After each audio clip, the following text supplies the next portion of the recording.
ఉన్న డబ్బును చూసి, ఆస్తిని చూసి మురిసిపోవడం కాదు. ధనము శాశ్వతం కాదు.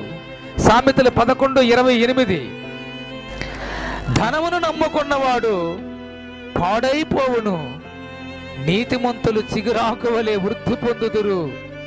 ధనమే నాకు సర్వమనుకొని నమ్మే ప్రతి ఒక్కడు చివరికి పతనమైపోతాడు.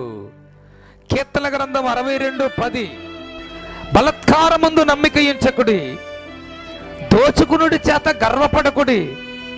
ధనము హెచ్చినను దాని మీద లక్ష్యం ఉంచొద్దు. ఒకవేళ దేవుని దయ నీ మీద ఉండి ఒకవేళ ఆస్తిని, పొలాలని, నీకు కావలసినవన్నీ ఇస్తున్నాడే అనుకుందాం, అయినా దాన్ని నువ్వు లక్ష్య పెట్టవద్దు. నాకు డబ్బు ఉంది కదా, నేను చాలా కాలం బ్రతికేస్తాను, నాకు డబ్బు ఉంది కదా, నేను ఆరోగ్యంగా ఉంటాను అనుకోకు. నీ డబ్బు నీ ప్రాణాన్ని కాపాడలేదు, నీ డబ్బు నీకు రోగం తొలగించలేదు, నీ డబ్బు నీ జీవితాన్ని బాగు చేయలేదు. కొన్ని అవసరాలు మాత్రమే పనికొస్తుంది.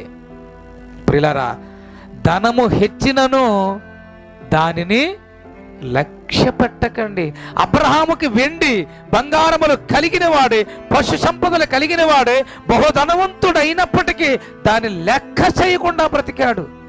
పునాదులు గల ఆ పట్టణం కొరకు ఎదురు చూశాడు. గుడారాల్లోనే బ్రతికాడు, టెంట గుడ్డలోనే బ్రతికాడండి.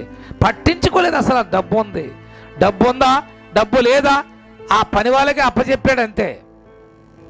లక్ష్యించలేదు, అసలు పట్టించుకోలేదండి. దేవుడే నాకు మూలం అనుకున్నాడు, దేవుడు నా లోకమే నాకు మూలం అనుకున్నాడండి.